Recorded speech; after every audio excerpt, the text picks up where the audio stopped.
The distant crack of rifle fire echoed across the Colorado mountains as Sergeant Elena Vasquez adjusted her scope for the third time that morning.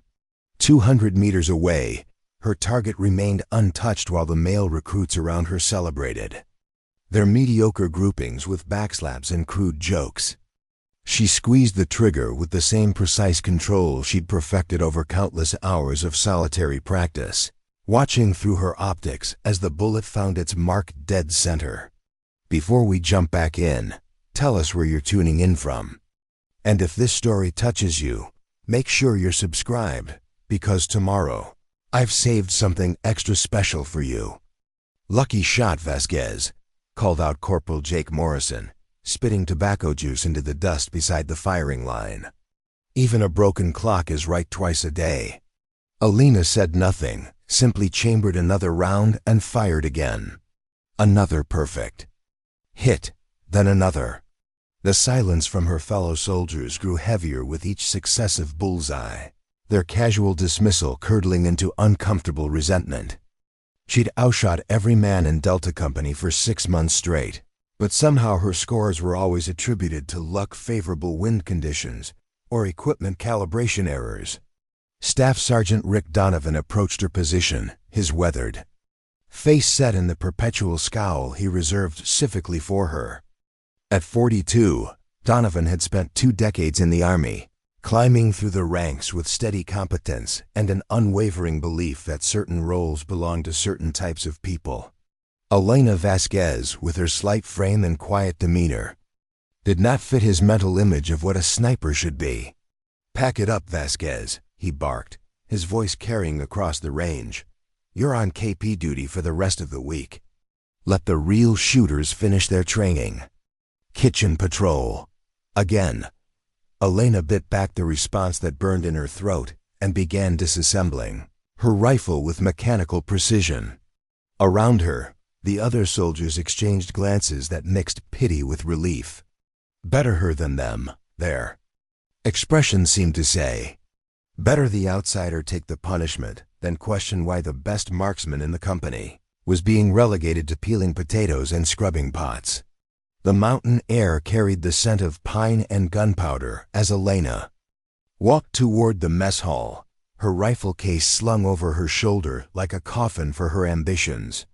Fort Carson stretched before her in orderly rows of identical buildings, each one representing another day of being the square peg that command insisted on hammering into round holes. She'd enlisted 3 years ago with dreams of joining the Army's elite sniper program, visions of precision engagement and strategic importance dancing in her head like scenes from recruitment videos. Instead, she found herself trapped in an endless cycle of exceptional performance, followed by systematic marginalization. Every perfect score was dismissed as an anomaly. Every tactical suggestion was ignored or ridiculed. Every attempt to advance beyond basic infantry was met with bureaucratic stonewalling that felt less like procedure and more like persecution. The mess hall kitchen smelled of industrial disinfectant and overcooked vegetables when Elena reported for her latest punishment detail. Private First Class Maria Santos looked up from the industrial dishwasher with sympathetic eyes, her own experience with military prejudice written in the tired lines around her mouth. "Outshot them again?" Santos asked, handing Elena a pair of rubber gloves and a stack of greasy pans that would take hours to clean properly. "Scored perfect on the 1,000-meter range," Elena replied, rolling up her sleeves. "Morrison missed the target completely on his first 3 shots. And you're the one washing dishes." "I'm the one washing dishes." Santos shook her head with the weary frustration of someone who'd witnessed this injustice play out countless times. In the 3 years since Elena's arrival at Fort Carson, she'd become a legend among the support staff and lower enlisted personnel. Stories of her marksmanship circulated through the ranks like underground currency, tales of impossible shots made under adverse conditions and tactical innovations that saved training exercises from complete disaster. But the stories never reached the ears that mattered, the officers who made assignment decisions, the sergeants who recommended soldiers for advanced training, the battalion commanders who decided which personnel received opportunities for advancement. To them, Elena remained invisible, a mediocre soldier whose occasional lucky shots weren't worth the administrative hassle of challenging established protocols. The irony wasn't lost on Elena as she scrubbed carbonized food from the bottom of a stockpot. She'd grown up in rural New Mexico, learning to hunt with her grandfather's ancient Winchester lever-action rifle. By age 12, she could put a bullet through a silver dollar at 200 yards. By 16, she was winning regional shooting competitions against opponents twice her age and 3 times her size. By 18, she held state records in 3 different rifle disciplines and had received scholarship offers from colleges across the Southwest. But college had felt like a luxury her family couldn't afford, and the Army recruiter who'd visited her high school had painted pictures of adventure, purpose, and the chance to use her skills in service of something greater than herself. He'd spoken of sniper schools and special operations, of precision marksmen who could change the course of battles with a single, perfectly placed shot. He hadn't mentioned that getting the chance to take that shot would require navigating a system that seemed designed to prevent people like her from ever holding a rifle that mattered.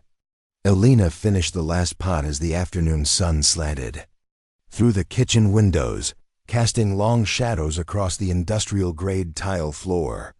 Tomorrow would bring another day of the same routine, excellent performance on the range, followed by punitive busy work designed to keep her away from the activities that might actually utilize her talents. The cycle had become so predictable that she'd started timing her shooting sessions to maximize the inconvenience to Donovan's schedule, a small act of rebellion that probably went unnoticed but helped preserve her sanity. The barracks were quiet. When she returned to her bunk, most of the company either at evening chow or gathered around the television in the day room watching whatever sporting event commanded their attention. Preparing and narrating this story took us a lot of time, so if you are enjoying it, subscribe to our channel. It means a lot to us. Now back to the story. Elena preferred the solitude anyway. It gave her time to maintain her equipment, study field manuals, and practice the mental exercises that kept her shooting skills sharp, even when she wasn't allowed to demonstrate them. Her footlocker contained treasures that would have surprised anyone who'd written her off as dead weight. Advanced ballistics textbooks purchased with her own money, wind reading charts annotated with data from hundreds of range sessions, maintenance manuals for sniper rifles. She'd never been allowed to fire, but had studied with the devotion of a scholar examining sacred texts. Every piece of knowledge that might someday prove useful, carefully cataloged and preserved against the day when someone finally recognized what she was capable of achieving. That recognition felt further away than ever as Elena settled onto her narrow bunk with a copy of The Ultimate Sniper hidden inside a romance novel dust jacket. Around her, the other soldiers in her bay carried on their evening routines with the casual confidence of people who belonged exactly where they were. They complained about assignments and criticized their superiors, but none of them faced the daily humiliation of having their best efforts systematically ignored or their competence questioned based on assumptions that had nothing to do with performance. The lights-out bugle call echoed across the base at 2200 hours, followed by the ritual settling of tired soldiers into uncomfortable bunks. Elena lay in the darkness listening to the familiar sounds of the barracks at night, snoring, shifting mattresses, the occasional whispered conversation between bunkmates, discussing weekend plans or family problems. She'd never felt more alone than she did, surrounded by 50 other people who shared her uniform but not her struggles. Sleep came fitfully, punctuated by dreams of perfect shots and missed opportunities.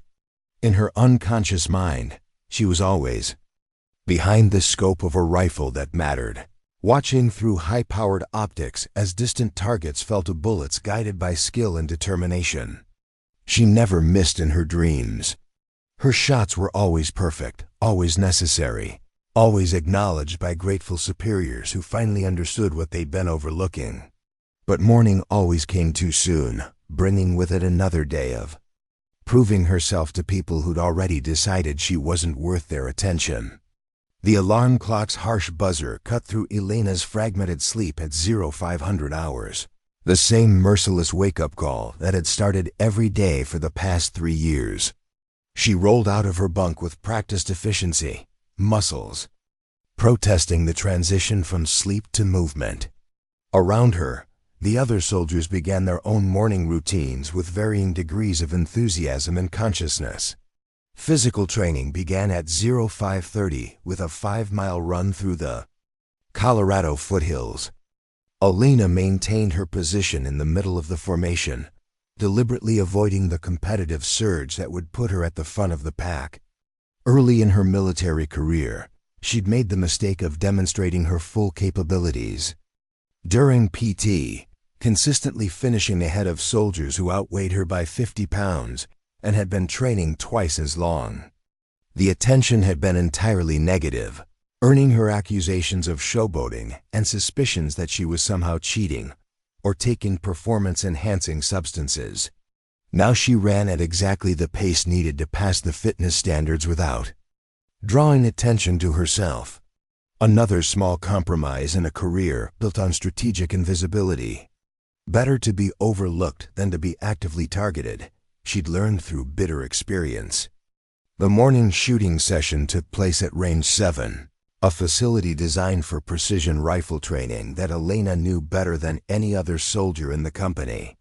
She'd spent countless hours studying every lane, measuring wind patterns, and identifying the subtle environmental factors that affected bullet trajectory. While other soldiers saw only targets and distance markers, Elena saw a complex 3-dimensional puzzle where atmospheric pressure, humidity, and temperature created constantly shifting variables that demanded precise calculation and instinctive compensation. "Listen up, people," Staff Sergeant Donovan announced as the company assembled at the firing line. "Today we're running qualification drills at 600 meters. This isn't playtime. Your scores go directly into your personnel files, and anyone who doesn't meet standard gets remedial training until they can shoot like a soldier instead of a tourist." Elena checked her equipment with the methodical attention to detail that had become second nature. Rifle clean and properly zeroed. Scope mounts tight and aligned. Ammunition inspected for consistency and defects. Every variable under her control optimized for maximum performance. The variable she couldn't control: wind speed, light conditions. The attitude of her supervisors she'd learned to accept and adapt to rather than fight against. The 600-meter targets appeared as small silhouettes through her rifle. Scope, distant figures that required precise holdover calculations and careful trigger control. For most soldiers, hits at this distance were challenging enough to be satisfying. For Elena, they were barely worth the ammunition expenditure, routine shots that she could make reliably even under adverse conditions. She settled into her shooting position with the fluid grace of someone who'd performed the same sequence of movements thousands of times. Left elbow planted firmly under the rifle for support. Right shoulder pocket accepting the buttstock with natural alignment. Cheek weld. Consistent and repeatable. Breathing controlled and rhythmic. Heart rate steady despite the familiar anxiety that came with being watched and judged by people predisposed to find fault with her performance. The first shot broke cleanly, the trigger releasing with the crisp precision that marked quality equipment properly maintained. Through her scope, Elena watched the bullet's impact appear exactly where she'd aimed. A perfect center hit that would have been impossible for most soldiers to achieve even under ideal conditions. She worked the bolt smoothly and acquired the next target, her movements economical and purposeful. Shot after shot, her bullets found their marks with mechanical precision. While other soldiers struggled with wind calls and elevation adjustments, Elena's targets accumulated holes in increasingly tight groupings that spoke to skill levels far beyond what Delta Company normally witnessed. The soldiers on either side of her firing position gradually stopped their own shooting to watch her demonstration of marksmanship that bordered on the supernatural. "Jesus Christ," whispered Private Tommy Chun, lowering his rifle to stare at Elena's target through his spotting scope. "She's shooting the same hole over and over again." "Probably zeroed wrong," Corporal Morrison muttered, but his voice lacked its usual confidence. Even he could see that Elena's shots were going exactly where she intended them to go, with a consistency that couldn't be explained away by equipment errors or favorable conditions. Staff Sergeant Donovan approached Elena's position with the expression of a man who'd witnessed something that challenged his fundamental assumptions about military capability. He raised his binoculars to examine her target, studying the tight cluster of bullet holes that would have impressed instructors at the Army's most elite sniper schools. "Cease fire," he called out across the range, though Elena had already completed her qualification string. "Vasquez, front and center." Elena set her rifle down and walked to where Donovan stood examining her scorecard. Around her, the other soldiers gathered in a loose semicircle, their own shooting temporarily forgotten in favor of watching whatever confrontation was about to unfold. She'd seen this dynamic before: exceptional performance followed by some form of punishment designed to restore the natural order of things. "You want to explain this to me?" Donovan asked, holding up the scorecard that showed Elena's qualification score as a perfect 200 points out of a possible 200. "I aimed at the targets and pulled the trigger, Staff Sergeant," Elena replied, keeping her voice neutral. "And professional. Don't get smart with me, Vasquez. Nobody shoots perfect scores on a 600-meter range without some kind of assistance." The accusation hung in the air like smoke from the rifles that had fallen silent around them. Elena felt the familiar weight of institutional suspicion settling on her shoulders, the automatic assumption that her success must somehow be illegitimate. She'd faced similar accusations dozens of times over the past 3 years, each one a reminder that excellence was only accepted when it came from approved sources. "My rifle was inspected before the exercise, Staff Sergeant. Same as everyone else's. Same ammunition, same conditions, same targets." Donovan studied her face as if searching for signs of deception or arrogance that would justify the punishment. He was clearly contemplating. What he found instead was the composed professionalism of a soldier who'd learned to navigate hostile environments through careful preparation and emotional control. "We'll see about that," he said finally. "Report to the armory after evening chow. You're going to reshoot this qualification with a rifle I select personally. And if your scores drop back to normal levels, we're going to have a serious conversation about integrity and honesty in the military." Elena nodded acknowledgement of the order, understanding that she was being set up for failure through equipment, sabotage, or some other form of administrative manipulation. It was a familiar pattern: outstanding performance, followed by increasingly difficult conditions designed to produce failure that could then be used to justify continued marginalization. The rest of the day passed in a blur of routine activities, punctuated by sidelong glances and whispered conversations among her fellow soldiers. Word of her perfect qualification had spread through Delta Company like wildfire, growing in the telling until she'd supposedly performed feats of marksmanship that defied physical laws. Some stories cast her as a secret special operations veteran, hiding her true background. Others suggested she'd discovered some technological edge that gave her an unfair advantage. The truth was far more mundane and somehow more threatening to the established order. Elena was simply better at shooting than anyone else in the company, possibly better than anyone else on the entire base. Her skill wasn't the result of secret training or advanced equipment.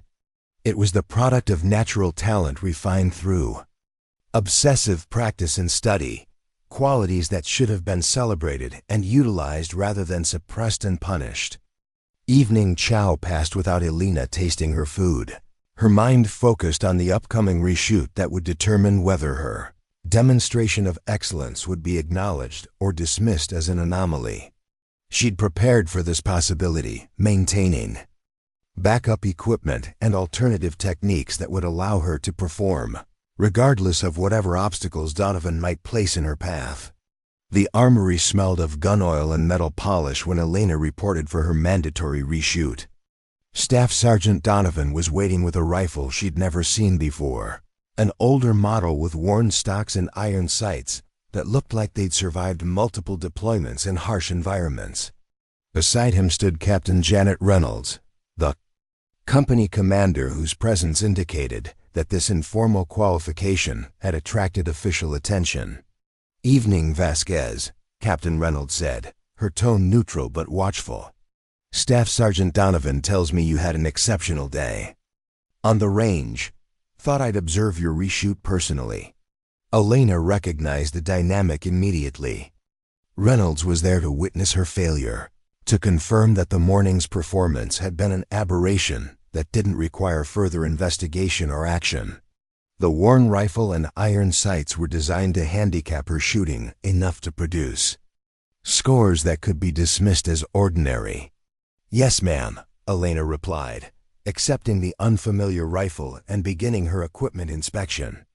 The weapon was clean and functional, but clearly hadn't been maintained with the obsessive attention she paid to her own gear.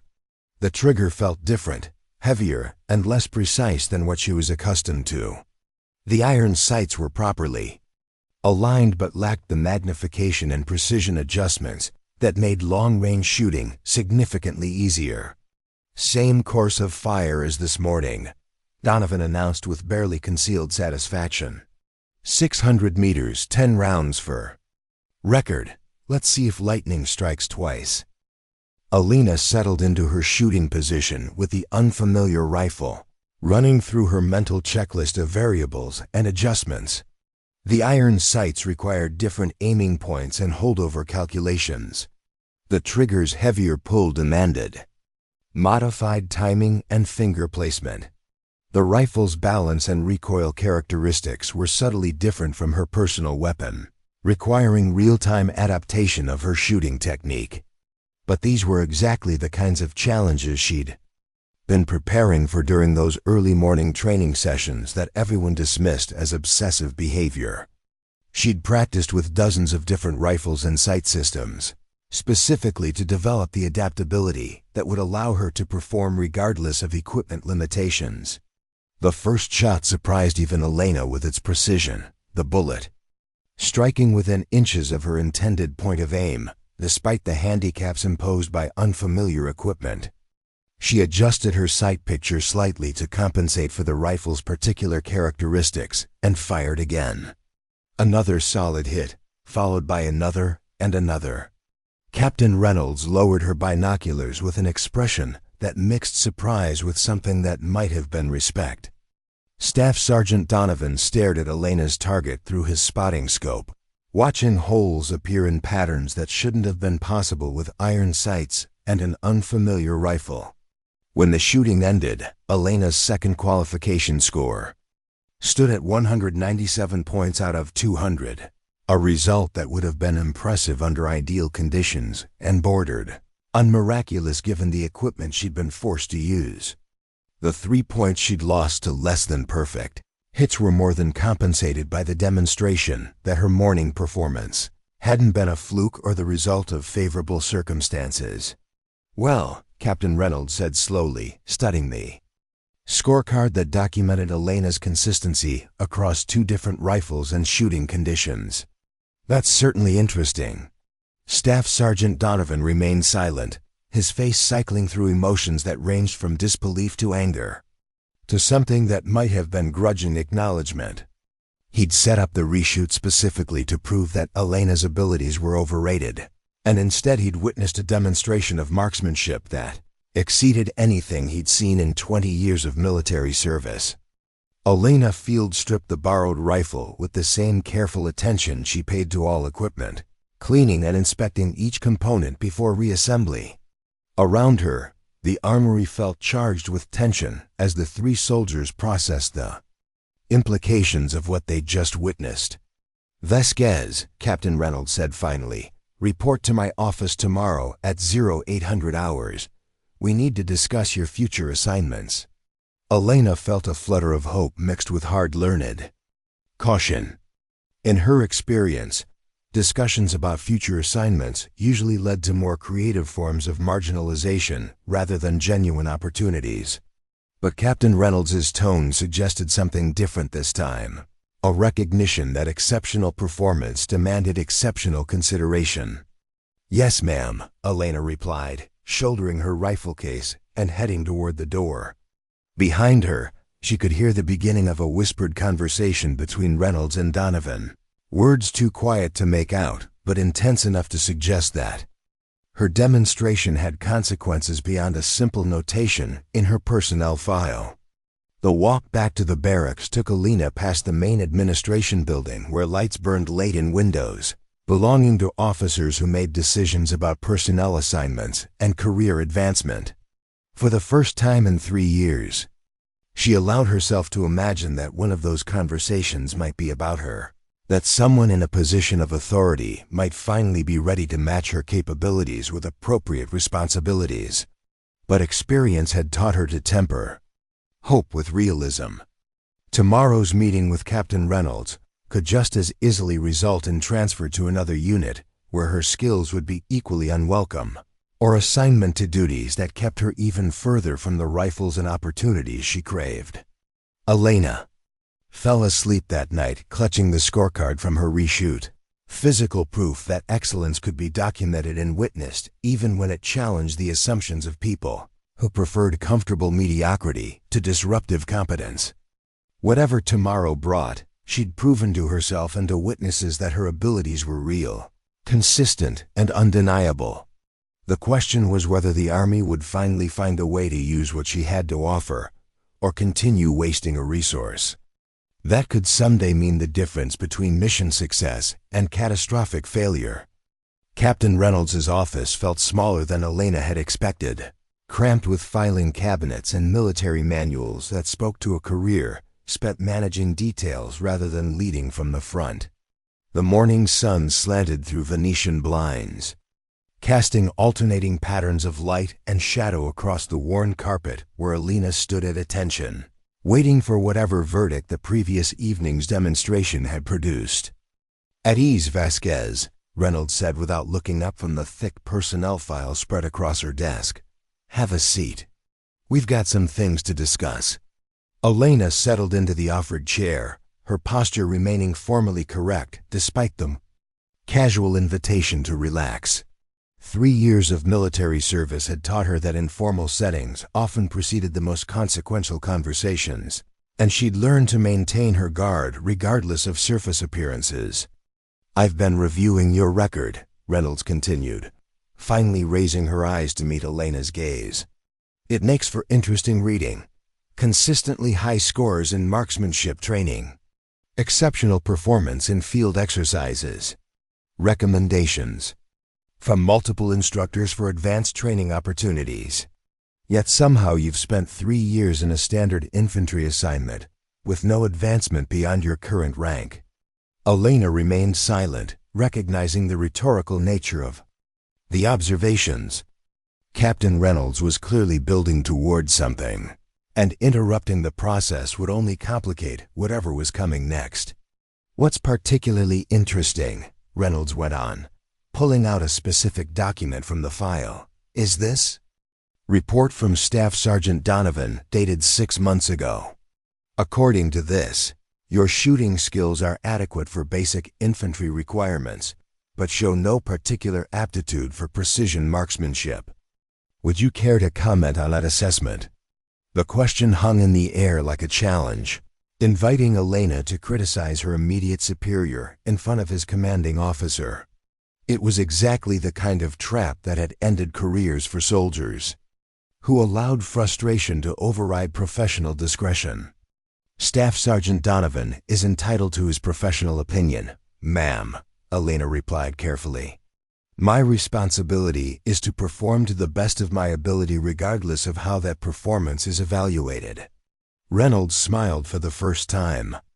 Since Elena had entered the office, an expression that suggested appreciation for diplomatic navigation of a potentially explosive question. That's a very professional response, Vasquez. It's also complete bullshit, and we both know it.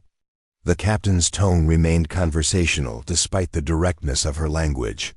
What happened yesterday on the range wasn't adequate marksmanship. It was extraordinary marksmanship. The kind of shooting that wins competitions and saves lives in combat situations. Elena felt her pulse quicken despite her efforts to maintain emotional control. This conversation was heading in directions she'd fantasized about, but never quite dared to believe were possible. "I'd like to ask you a direct question," Reynolds continued, "and I want a direct answer. Do you believe you're being utilized effectively in your current assignment?" The moment stretched between them like a held breath. Elena had imagined this conversation countless times, but now that it was actually happening, the weight of honest response felt almost overwhelming. 3 years of careful neutrality and diplomatic evasion had become such ingrained habits that speaking truth to authority felt like stepping off a cliff.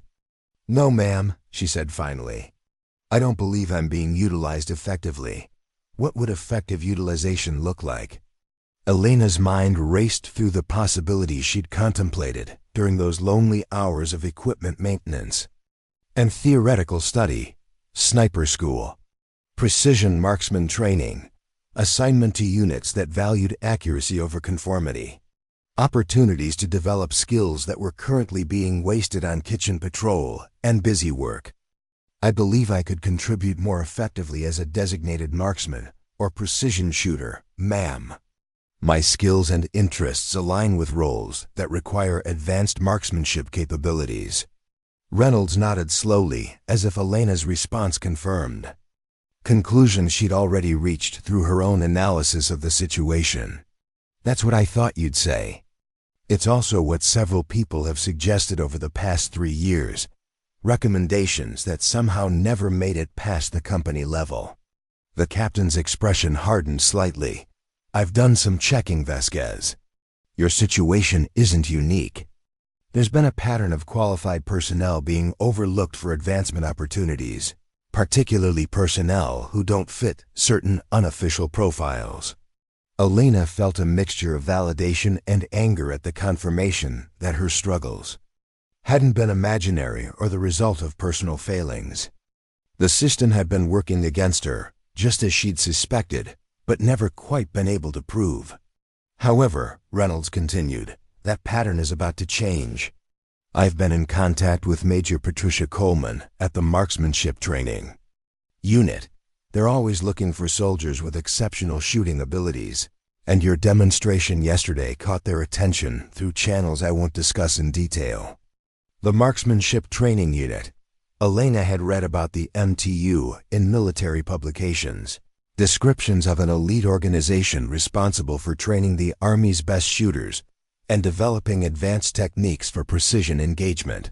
Assignment to the MTU was considered a career-defining opportunity, the kind of posting that led to special operations units and classified missions that mattered on strategic levels. "Major Coleman has requested your transfer to CO2, Fort Benning, for evaluation and potential inclusion in their precision marksman program. If you're interested, I can have the paperwork initiated immediately." Elena's hands trembled slightly as she processed the magnitude of what was being offered. After 3 years of systematic marginalization, the possibility of joining an organization that would value and develop her skills felt almost too good to be true. "I'm very interested, ma'am." "Good, because there's more." Reynolds pulled out another document, this one bearing official letterhead that Elena didn't recognize. "The MTU assignment is contingent on successful completion of their evaluation process, which I'm told is extremely demanding. However, there's also an immediate opportunity that might interest you." Elena leaned forward slightly, her carefully maintained composure finally showing cracks of genuine excitement. Delta Company has been selected to participate in a joint training exercise with Special Operations units from Fort Bragg. The exercise will include precision shooting scenarios that require capabilities beyond our current personnel assignments. Major Coleman has recommended that we designate you as our precision marksman for the duration of the exercise. The words hit Elena like physical impacts, each syllable carrying implications that reverberated through her understanding of what was possible. A joint exercise with special operations units. Designation as a precision marksman. Recognition of capabilities that had been suppressed for 3 years. This would be a temporary assignment, Reynolds cautioned, lasting approximately 6 weeks while the exercise runs its course. Your performance during this period would significantly influence the MTU's evaluation of your potential for permanent assignment to their program. Elena's mind raced through the possibilities and challenges that lay ahead. 6 weeks to prove that her abilities translated from controlled range conditions to realistic operational scenarios. 6 weeks to demonstrate that the woman they'd called deadweight could perform at levels demanded by elite military units. I understand, ma'am. When does the exercise begin? 2 weeks. You'll spend the first week at Fort Benning for preliminary evaluation and equipment familiarization. The second week will be intensive training with the special operations personnel who'll be participating in the exercise. After that, 6 weeks of realistic scenarios designed to test precision shooting skills under combat conditions. Reynolds closed Elena's personnel file and leaned back in her chair, studying the young soldier whose career was about to take a dramatic turn. I want to be clear about something, Vasquez. This opportunity represents a significant investment of time, resources, and institutional credibility. The people who recommended you are putting their reputations on the line based on yesterday's demonstration and their faith in your potential. Don't make them regret that decision. I won't. Ma'am, I also want to be clear about the stakes involved. If you succeed in this assignment, doors will open that have been closed to you for 3 years. If you fail, those doors will probably stay closed permanently. The military doesn't often give second chances to soldiers who squander exceptional opportunities. Elena nodded her understanding, feeling the weight of responsibility settling on her shoulders like body armor. This was the chance she'd been training for during those pre-dawn hours when everyone else was sleeping. The opportunity to prove that excellence deserved recognition, regardless of its source. One final thing, Reynolds said, her tone becoming more personal than official. The exercise will be observed by senior officers from multiple units, including people who make decisions about special operations assignments and advanced training opportunities. Your performance won't just affect your own career. It will influence how the Army views soldiers with similar backgrounds and capabilities. The implications were clear. Elena would be representing more than just herself during the upcoming exercise. She'd be proving or disproving the value of recognizing talent that didn't fit traditional profiles, challenging institutional assumptions about who belonged in elite units and specialized roles. I understand the responsibility, ma'am. Good. Report to the orderly room at 1400 hours for your travel arrangements and preliminary briefing materials. Congratulations, Vasquez. You're about to get the chance you've been waiting for. Elena stood and moved toward the door, her mind already racing through the preparations that would be necessary for the challenges ahead. Equipment checks, physical conditioning, mental preparation for scenarios she'd only read about in training manuals and technical publications. Vasquez, Reynolds called as Elena reached for the door handle. One more thing. Staff Sergeant Donovan will be remaining with Delta Company while you're on temporary assignment. I thought you should know that certain administrative changes are being implemented to ensure that talent recognition becomes a more consistent priority in this unit. Elena paused, understanding the subtext of what she'd just heard. Donovan's pattern of suppressing exceptional performance was being addressed at levels above her pay grade, probably as part of the same review process that had identified her own situation as problematic. Thank you, ma'am. The walk from Captain Reynolds's office to the orderly room felt like a journey through a transformed landscape. The same buildings and facilities that had represented frustration and wasted potential now seemed like stepping stones toward opportunities she'd barely dared to imagine. Soldiers she passed in the corridors looked the same, but Elena's perspective on her place among them had shifted fundamentally.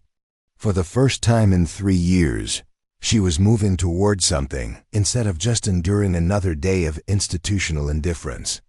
The orderly room buzzed with administrative activity as Elena collected her travel orders and preliminary briefing materials.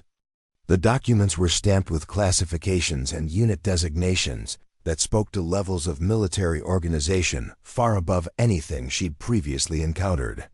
Fort Benning, Marksmanship Training Unit, Joint Special Operations Exercise.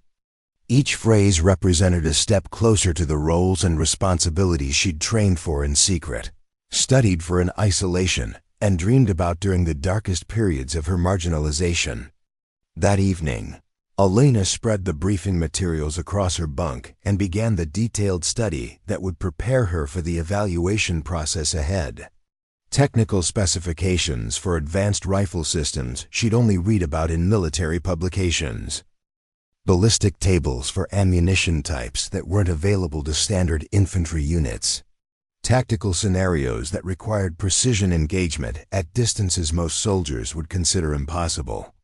The other members of Delta Company maintained respectful distance as word of her assignment spread through the barracks.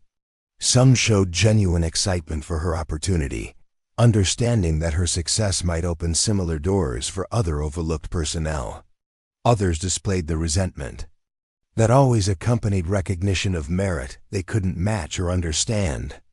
Elena ignored both reactions, focusing her attention on the preparation that would determine whether 3 years of suppressed potential would finally find appropriate expression. Tomorrow would begin a journey that led either to vindication or failure, with no middle ground available for soldiers who challenged institutional assumptions about capability and worth. She fell asleep that night with ballistic charts spread across her chest and precision rifle manuals serving as her pillow. Dreams filled with distant targets and perfect shots that would finally prove what she'd always known about herself. The woman they'd called dead weight was about to demonstrate exactly what she could carry when given the proper equipment and opportunities to succeed. The Georgia humidity hit Elena like a physical wall as she stepped off the transport at Fort Benning, her duffel bag heavy with personal equipment, and the dreams of 3 years finally given substance. The Marksmanship Training Unit occupied a cluster of buildings that looked deceptively ordinary from the outside.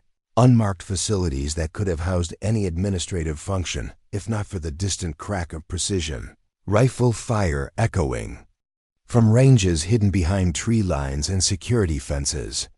Major Patricia Coleman met Elena at the main gate, a compact woman in her early 40s whose handshake conveyed the confidence of someone accustomed to evaluating potential in its rawest forms. Her uniform bore the subtle indicators of special operations background, patches and ribbons that spoke to deployments and assignments far beyond standard military experience. "Sergeant Vasquez," Coleman said, her voice carrying the slight rasp that came from years of shouting commands over rifle fire and helicopter rotors. "Welcome to the MTU. I've read your file and spoken with Captain Reynolds about your recent demonstration. Impressive work under less than ideal circumstances." Elena fell into step beside the major as they walked toward the main facility, her eyes automatically cataloging the security measures and specialized equipment visible through open doorways. This was clearly an organization that took its mission seriously, from the armed guards at entry points to the sophisticated communications arrays mounted on rooftops. "Thank you, ma'am. I'm ready to begin the evaluation process." "Good, because we don't waste time here. The joint exercise begins in exactly 14 days, and if you're going to participate as Delta Company's designated marksman, You need to demonstrate proficiency with equipment and techniques that go well beyond standard infantry requirements. They entered a building that smelled of gun oil and academic seriousness. Walls lined with photographs of precision shooters in exotic locations and tactical scenarios that looked more like military science fiction than actual operations.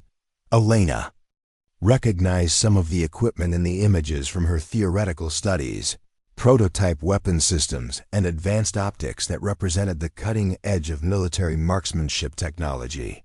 The evaluation process has 3 phases, Coleman explained as they walked down a corridor lined with offices and briefing rooms. Equipment familiarization, where you'll learn to use rifle systems and ammunition types not available to standard units. Tactical assessment, where we test your ability to make precision shots under realistic combat conditions. And psychological evaluation, where we determine if you have the mental characteristics necessary for precision engagement work. Elena's pulse quickened at the mention of psychological evaluation, memories of 3 years spent being assessed and found wanting by people who'd never bothered to understand what they were measuring. The psychological component isn't what you're probably thinking, Coleman continued, apparently reading the concern in Elena's expression. We're not looking for conformity or traditional leadership qualities. We're looking for the specific mental traits that allow someone to make life or death decisions through a rifle scope, often without direct supervision or real-time guidance from command. They stopped at a door marked with nothing more than a room number, Coleman's keycard providing access to a space that looked like a cross between a classroom and a laboratory. Advanced rifle systems lined the walls and secured racks, each weapon representing technological capabilities that Elena had only read about in classified technical manuals. Your first instructor will be Master Sergeant David Kim, Coleman said, nodding toward a Korean-American soldier who looked up from a disassembled rifle with the expression of someone who'd found genuine enjoyment in mechanical precision. He'll handle your equipment familiarization and initial marksmanship assessment. David, this is Sergeant Vasquez. Kim approached with the economy of movement that marked experienced special operations personnel, his handshake firm but brief before his attention returned to the rifle components spread across his workbench. Heard you can shoot, he said without preamble, his tone carrying neither skepticism nor enthusiasm. We'll find out how much of that reputation is performance and how much is story. First question, what's your experience with semi-automatic precision rifle systems? Elena considered the question carefully, aware that her answer would influence how the next several days of evaluation proceeded. Limited hands-on experience with semi-automatic platforms, Master Sergeant. Most of my training has been with bolt-action systems in standard military configurations. I've studied the technical specifications for advanced semi-automatic rifles, but I haven't had opportunities to fire them. Kim nodded approvingly, apparently preferring honest assessment to exaggerated claims. Good answer. Half the people who come through here claim expertise they don't possess, which wastes everyone's time and creates dangerous situations when they try to perform beyond their actual capabilities. He gestured toward the rifle racks lining the walls. Pick one that interests you, and we'll start with basic familiarization. Elena surveyed the available weapons with the careful attention she'd learned to apply to any new piece of equipment. Each rifle represented different approaches to the fundamental challenge of placing bullets precisely where they were needed under varying conditions and distances. Some prioritized rapid engagement of multiple targets, while others focused on extreme accuracy at maximum range. Her attention settled on a rifle that balanced both requirements, a semi-automatic platform chambered in 7.62mm netto, with a modular stock system and advanced optics mounting capabilities. The weapon looked like it had seen actual field use rather than serving purely as a training aid. Small scuffs and wear patterns that spoke to deployment in operational environments. Excellent choice, Kim said, moving to unlock the rack and Retrieve the selected rifle. That's an M110A1 compact semi-automatic sniper system, probably the most versatile precision rifle in current military inventory. Effective range out to 800 meters with standard ammunition, 1,200 meters with specialized loads. Elena accepted the weapon with the reverence she reserved for tools that represented genuine capability rather than bureaucratic compromise. The rifle's balance felt different from anything she'd used before. Weight distribution optimized for rapid target acquisition and sustained accuracy rather than the simpler requirements of basic infantry weapons. First lesson is disassembly and maintenance, Kim continued, spreading cleaning materials and reference manuals across his workbench. You can't shoot what you can't maintain. And precision rifles require more detailed attention than standard infantry weapons. Every component affects accuracy, and small problems become big misses when you're engaging targets at extended range. Elena spent the next 4 hours learning the mechanical intricacies of the M110A1, her hands becoming familiar with trigger mechanisms, barrel harmonics, and stock adjustments that could make the difference between mission success and catastrophic failure. Kim proved to be an exceptional instructor, explaining complex concepts in practical terms, while demonstrating techniques that came from years of field experience rather than academic study. Tomorrow we'll start with actual shooting, Kim announced as the afternoon training session concluded. 500 meters to start, working up to maximum effective range as your comfort level increases. The goal isn't to prove what you can do immediately, but to establish baseline capabilities that we can build on over the next 2 weeks. Elena cleaned and secured the M110A1 with the methodical care that had become second nature. During her years of equipment maintenance, every component inspected and properly positioned before the rifle returned to its rack. Around her, the MTU facility hummed with activity as other students and instructors concluded their own training sessions. Conversations in technical language that spoke to levels of expertise she was just beginning to understand. Her temporary quarters were spartanly furnished but comfortable. A single room with basic amenities and a desk large enough to accommodate the study materials that had become her evening routine. Elena spread ballistic charts and technical manuals across the available surface, beginning the detailed preparation that would allow her to maximize each day's training opportunities. The M110A1 specifications required different calculations and techniques than she'd used with bolt-action rifles, variables that would affect her shooting until the new patterns became automatic responses rather than conscious decisions. Chamber, pressure, barrel harmonics, and gas system timing all influenced bullet placement in ways that demanded theoretical understanding supported by extensive practical experience. Elena fell asleep that night with her mind full of technical data and anticipation for the next day's shooting sessions, dreams mixing memories of perfect scores on familiar ranges with visions of demonstrating competence with equipment that could finally match her capabilities.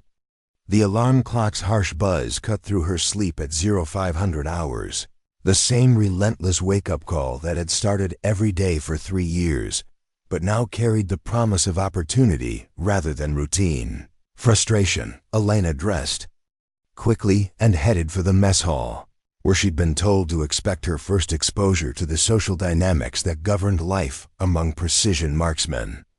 The dining facility buzzed with conversations in multiple languages, military personnel from various services and allied nations sharing tables and technical discussions that ranged from equipment modifications to tactical scenarios encountered in operational environments.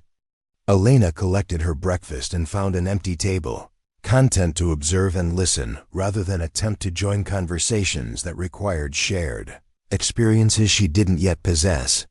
"You're the new evaluation candidate," said a voice behind her, belonging to a tall woman in Army combat uniform, who approached with the confident stride of someone accustomed to being noticed and respected.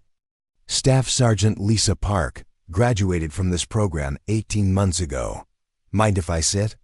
Elena gestured toward the empty chair across from her, grateful for friendly contact in an environment where she felt like a perpetual outsider, studying for admission to an exclusive club. Elena Vasquez. Still very much in evaluation status, so I'm not sure what kind of conversation partner I'll be for someone who's already made it through the program. Park smiled as she settled into her chair, her expression mixing amusement with something that might have been recognition. I remember that feeling. Everyone here seems like they belong to some secret society where you don't know the passwords or handshakes yet. She gestured around the dining facility with her coffee cup. Truth is, most of these people felt exactly the same way when they started. The ones who act like they were born knowing this stuff are usually overcompensating for their own insecurities. Elena felt some of the tension in her shoulders ease as Park's casual manner made the intimidating environment feel slightly more approachable. "How long were you in standard units before coming here?" Park asked, apparently sensing Elena's need for context and perspective from someone who'd navigated similar transitions. 3 years. Infantry assignment at Fort Carson, mostly maintenance duties and general soldier tasks. Not much opportunity to develop specialized skills or demonstrate capabilities beyond basic requirements. Park nodded with understanding. That suggested personal familiarity with institutional barriers and wasted potential. Similar story here. 2 years in a transportation unit where my shooting abilities were considered interesting, but irrelevant to mission requirements. Finally, got noticed during a joint exercise when their designated marksman got injured and I filled in with borrowed equipment. The parallel experiences created an immediate sense of connection that Elena hadn't felt since her conversation with Captain Reynolds 2 weeks earlier. Here was someone who understood the frustration of having capabilities that didn't fit standard organizational categories and who'd successfully navigated the transition from wasted potential to meaningful utilization. Any advice for someone just starting the evaluation process? Be honest about what you know and what you don't know, Park replied without hesitation. The instructors here are incredibly skilled at detecting bullshit, and they'd rather work with someone who admits limitations than deal with someone who pretends to capabilities they don't possess. Also, don't try to impress anyone with your existing knowledge. Focus on learning what they have to teach you. Elena absorbed the advice as she finished her breakfast, filing away insights that could help her navigate the challenges ahead.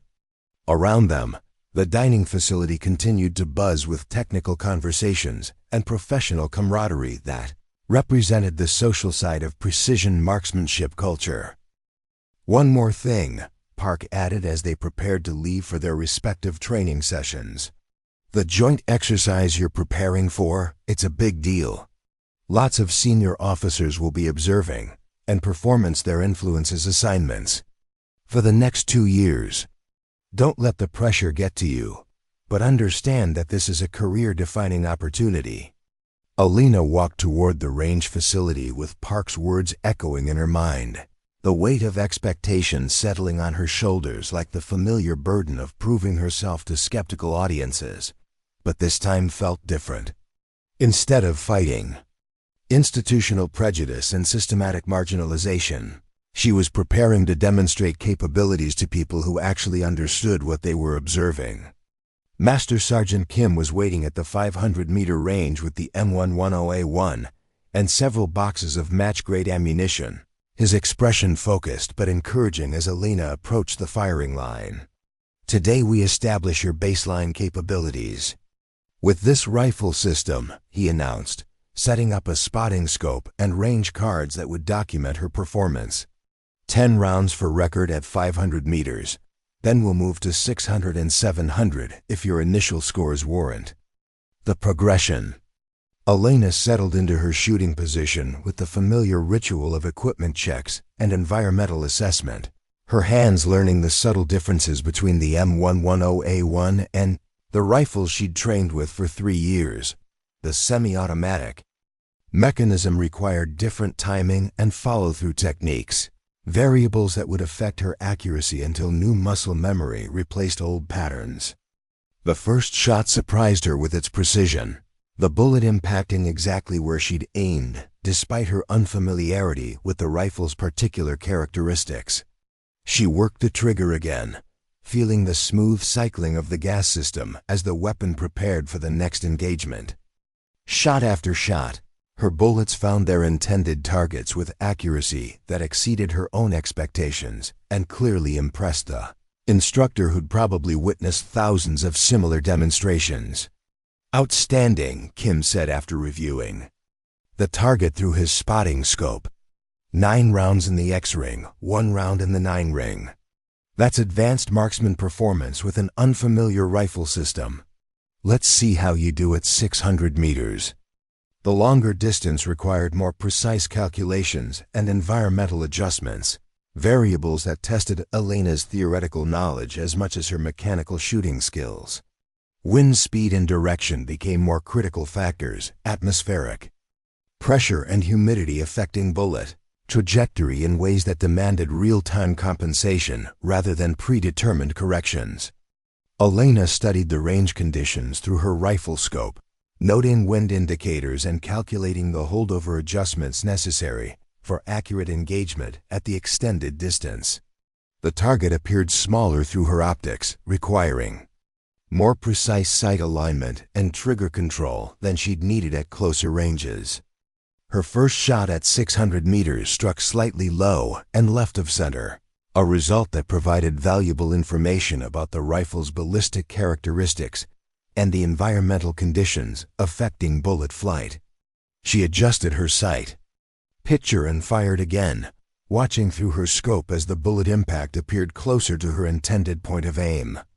Shot after shot, Elena refined her understanding of the M110A1's performance envelope, each bullet providing feedback that improved her next engagement.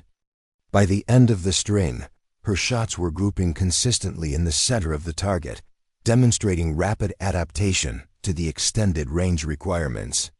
"Exceptional work," Kim announced, his professional demeanor showing cracks of genuine enthusiasm. "You're processing information and making adjustments faster than most students manage after weeks of training. Let's push you to 700 meters and see how you handle maximum effective range." 700 meters represented the edge of the M110A1's reliable accuracy envelope. Distances where environmental factors and ammunition consistency became critical variables that could determine mission success or failure. Elena felt her pulse quicken as Kim adjusted the target systems and prepared range cards for the extended distance engagement. The target at 700 meters appeared as a small shape through her rifle scope, requiring precise calculations and perfect execution to achieve meaningful accuracy. Elena spent several minutes studying the range conditions and reviewing her ballistic charts, ensuring that every variable under her control was optimized for maximum performance. Her first shot at 700 meters missed the target entirely, the bullet impacting somewhere in the dirt backstop beyond her point of aim. Elena felt a familiar flutter of anxiety as she processed the miss, wondering if she'd reached the limits of her current capabilities. Normal response for first time. "Engagement at this distance," Kim said, apparently reading her expression. "The environmental factors are more complex than anything you've dealt with before. Take your time, process the information, and try again." Elena studied her ballistic charts and recalculated her environmental corrections, realizing that she'd underestimated the effect of a crosswind that was barely perceptible at ground level but significantly stronger at the target distance. She adjusted her aim point and fired again, watching through her scope as the bullet impact appeared on the target face. Not a perfect hit, but a solid strike that demonstrated her ability to learn from mistakes and adapt her technique to challenging conditions. Elena continued the engagement sequence, each shot providing additional data that improved her understanding of 700-meter marksmanship requirements. When the exercise concluded, her target showed a respectable grouping that would have been impressive for an experienced precision marksman and bordered on extraordinary for someone firing her first qualification at extended range. "I've seen enough," Kim announced, his tone carrying satisfaction that suggested Elena had exceeded whatever expectations he'd brought to the session. "You've demonstrated rapid adaptation to new equipment and exceptional learning curve management. Tomorrow we'll work on advanced techniques and specialized ammunition types." Elena secured the M110A1 and collected her brass with the methodical attention she paid to all post-shooting activities, her mind already processing the lessons learned and planning for the next day's challenges. Around her, the range facility hummed with activity as other students and instructors conducted their own training sessions, conversations in technical language that seemed slightly less foreign than they had that morning. The walk back to her quarters took Elena past administrative buildings where she could see people in civilian clothes working with military personnel on projects that probably related to equipment development and tactical innovation. This was clearly an organization that pushed the boundaries of what was possible with precision rifle systems, constantly seeking new techniques and technologies that could provide advantages in operational environments. That evening, Elena spread her study materials across her desk and began the detailed review that would prepare her for the next day's advanced training. Technical manuals for specialized ammunition types, ballistic tables for extreme range engagements, and tactical scenarios that required precision shooting under conditions far more challenging than anything she'd encountered during her 3 years of standard military service.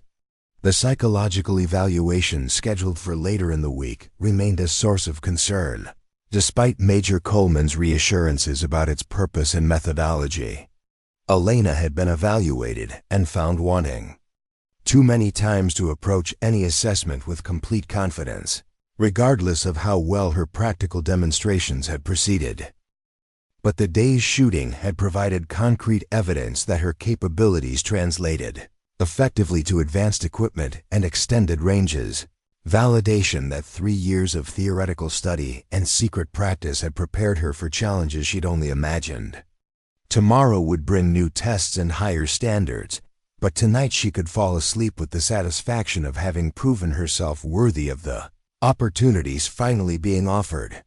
Elena woke before her alarm the next morning, her internal clock adjusted to the rhythm of intensive training and her mind already focused on the advanced techniques Master Sergeant Kim had promised to introduce.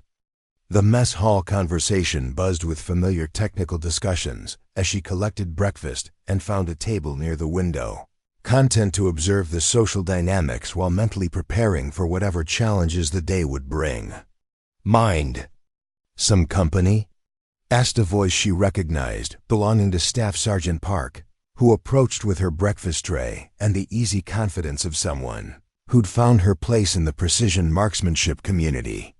Elena gestured toward the empty chair, grateful for the continuing friendship that helped make the intimidating environment feel slightly more welcoming. "How did yesterday's range session go?" Park asked, settling into her seat with genuine interest rather than polite curiosity. "Better than I expected, actually. Master Sergeant Kim had me shooting out to 700 meters with the M110A1, and I managed to maintain reasonable accuracy, even at extended range." Park nodded with approval that carried the weight of personal experience with similar challenges. "That's impressive for a first session with semi-automatic precision systems. Most people struggle with the timing differences in gas system effects on accuracy. You must have done your homework on the theoretical side." Elena smiled at the understatement, thinking of the countless hours she'd spent studying technical manuals and ballistic charts while her colleagues dismissed her interest as obsessive behavior. "I had plenty of time to read while I was stuck in maintenance duties. Figured if I ever got the chance to use advanced equipment, I wanted to be prepared." Smart approach. The people who do best here are usually the ones who've put in serious study time before they ever touch the advanced systems. Park gestured around the dining facility with her coffee cup. Most of these conversations are just practical applications of theory that someone learned from manuals and technical publications. Elena absorbed the perspective as she finished her breakfast, feeling increasingly confident that her unconventional preparation had positioned her well for the challenges ahead. Around them, the morning routine continued with technical discussions and professional camaraderie that represented the culture she was working to join. The range facility looked different in the early morning light, dew still visible on the grass and equipment that spoke to the serious business of precision marksmanship training. Master Sergeant Kim was waiting with an array of equipment that Elena didn't recognize, specialized ammunition types and technical devices that clearly represented advanced training methodologies. Today we work on environmental reading and advanced ballistic calculations, Kim announced as Elena approached the firing line. Yesterday you demonstrated good instinctive shooting ability. Now we'll see how well you can process complex environmental data and translate that information into precise shots under challenging conditions. Elena studied the unfamiliar equipment with the careful attention she applied to any new learning opportunity, noting wind measurement devices, atmospheric sensors, and ballistic computers that represented technological approaches to challenges she'd been solving through instinct and experience. First lesson is understanding the difference between mechanical accuracy and practical accuracy, Kim continued, setting up a wind meter and barometric pressure gauge. Your rifle is capable of sub-minute of angle precision under ideal conditions. But real-world shooting involves variables that can turn perfect equipment into marginal performance if you don't account for environmental factors. The morning's training session introduced Elena to concepts and techniques that went far beyond anything she'd encountered during her 3 years of standard military service. Atmospheric density effects on bullet trajectory, complex wind patterns that varied with distance and terrain, and ammunition consistency factors that could affect accuracy at extended ranges. Each new piece of information built on the theoretical foundation she'd developed through her private study, transforming abstract concepts into practical applications that would allow her to perform under operational conditions. Kim proved to be an exceptional instructor, explaining complex topics in clear terms while demonstrating techniques that came from years of field experience. The psychological evaluation you're scheduled for tomorrow isn't what most people expect, Kim mentioned during a break between shooting exercises. Dr. Sarah Martinez focuses on decision-making processes and stress management rather than traditional psychological assessment categories. Elena felt her pulse quicken at the mention of the evaluation that represented her greatest concern about the assessment process. What kind of decision-making scenarios?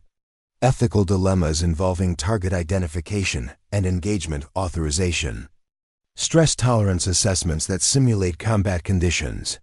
Problem-solving exercises that test your ability to adapt when standard procedures don't provide clear guidance.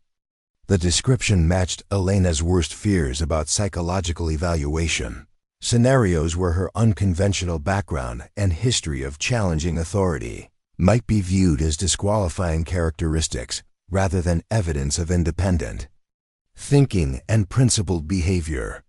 The key is honesty, Kim continued, apparently reading the concern in her expression. Dr. Martinez has been evaluating precision marksmen for 8 years, and she's incredibly skilled at identifying authentic responses versus attempts to provide answers you think she wants to hear. Elena nodded understanding while privately resolving to approach the psychological evaluation with the same methodical preparation she applied to every other aspect of her military performance.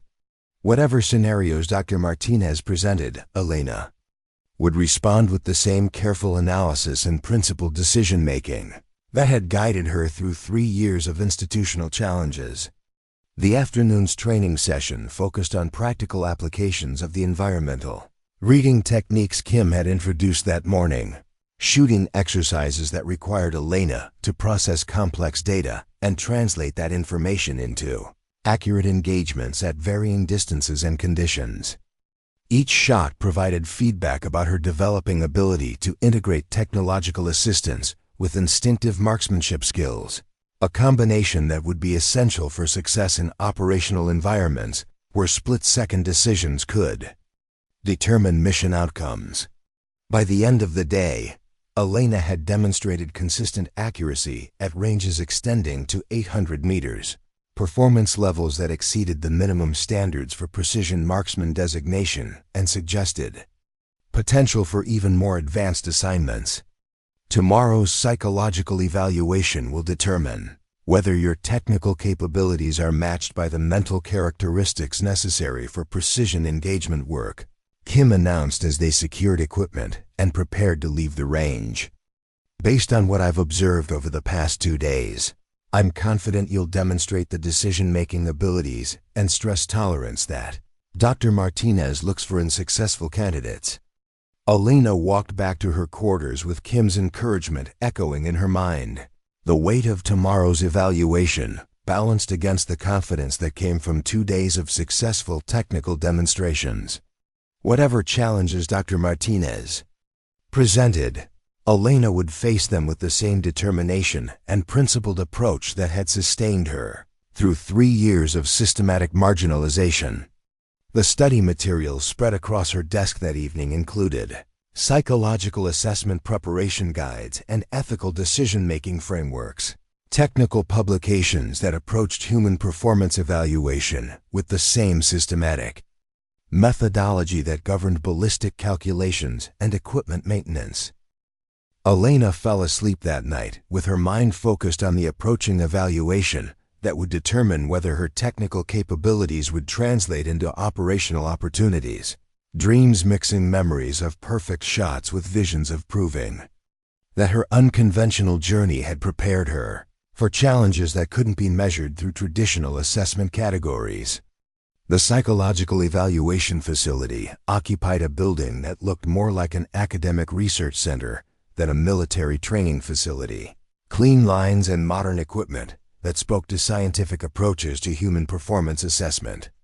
Dr. Sarah Martinez met Elena at the reception area, a woman in her early 50s whose professional demeanor mixed warmth with the analytical focus that came from years of evaluating military personnel under controlled conditions. "Good morning, Sergeant Vasquez," Martinez said, her handshake firm but brief. "I've reviewed your performance reports from the past 2 days. Master Sergeant Kim speaks very highly of your technical capabilities and learning curve management." Elena followed Martinez through corridors lined with offices and testing rooms, her anxiety carefully controlled, but definitely present as they approached whatever scenarios would determine her suitability for precision engagement work. The evaluation process has 3 components, Martinez explained as they entered a comfortable room, furnished more like a conference space than a clinical assessment environment. Ethical decision-making scenarios that test your judgment under pressure, stress tolerance assessment that simulates combat conditions, and personality profile development that helps us understand how you process information and make critical decisions. Elena settled into the offered chair, her posture remaining formally correct despite the informal setting and Martinez's casual manner. "I want to emphasize that this isn't a pass-or-fail examination in the traditional sense," Martinez continued. "We're looking for specific mental characteristics that predict success in precision engagement roles, qualities that can't be taught or developed through conventional training methods." The first scenario Martinez presented involved target identification under ambiguous conditions, tactical situations where civilian and military personnel were intermixed in ways that made precise engagement decisions extremely difficult. Elena studied the photographs and tactical descriptions, processing the ethical implications as carefully as she would calculate environmental factors for a difficult shot. Her responses emphasized systematic decision-making processes and adherence to rules of engagement. approaches that prioritized mission completion while minimizing collateral damage and civilian casualties. Martinez took detailed notes but provided no feedback about the quality or appropriateness of Elena's answers. The stress tolerance assessment involved simulated combat scenarios where Elena had to maintain accuracy while dealing with time pressure, equipment malfunctions, and incomplete information about target priorities. The testing facility included sophisticated simulation equipment that created realistic environmental conditions including noise, vibration, and visual distractions that would be encountered in operational settings. Elena's performance under stress exceeded her own expectations. Muscle memory and mental discipline, combining to maintain accuracy even when the simulation systems created conditions that would have been overwhelming during her early military training. The systematic preparation that had sustained her through 3 years of institutional challenges translated effectively to artificial stress, scenarios designed to test psychological resilience. The personality profile development involved detailed discussions about her background, motivations, and decision-making patterns throughout her military career. Martinez proved to be a skilled interviewer, asking questions that revealed underlying attitudes and thought processes rather than simply collecting biographical information. Tell me about a time when you disagreed with the superior's decision but were required to follow orders anyway, Martinez asked, her tone conversational but attentive to nuances in Elena's response. Elena considered the question carefully, aware that her answer would reveal important information about her relationship with authority and her ability to function within military hierarchy despite personal reservations. During my second year at Fort Carson, I identified a potential safety issue with ammunition storage procedures in our company armory. I reported the concern through proper channels, but my immediate supervisor dismissed it as unnecessary worry. From someone who didn't understand operational requirements. Martinez leaned forward slightly, clearly interested in how Elena had handled the ethical dilemma. What did you do? I documented my concerns in writing and continued to monitor the situation. When the safety issue eventually caused a minor incident during a training exercise, I was able to provide documentation that helped prevent similar problems in the future. I never violated the chain of command, but I also never stopped advocating for proper safety procedures. Martinez made notes that Elena couldn't read, but that clearly influenced her assessment of Elena's personality profile and decision-making characteristics. The evaluation continued for several hours, covering scenarios and personality factors that provided Martinez with detailed information about Elena's suitability for precision engagement work. Each question and exercise revealed different aspects of her mental approach to challenging situations and her ability to maintain professional performance under adverse conditions. When the session concluded, Martinez collected her materials with the expression of someone who'd gathered the information she needed to make whatever recommendation would determine Elena's future assignments. The evaluation results will be available tomorrow morning, Martinez announced as they prepared to leave the testing facility. Major Coleman will discuss the findings with you and outline the next steps in your assessment process. Elena walked back to her quarters with Martinez's words echoing in her mind. The uncertainty of waiting for evaluation results, balanced against the satisfaction of having responded honestly and systematically to every challenge presented, whatever recommendation Martinez provided. Elena knew she'd represented herself authentically rather than attempting to manipulate the assessment process. The study materials spread across her desk that evening focused on the joint exercise scenarios she'd be participating in if the psychological evaluation results supported her continued involvement in the Precision Marksman program. Technical specifications for mission profiles that would test her abilities under realistic combat conditions.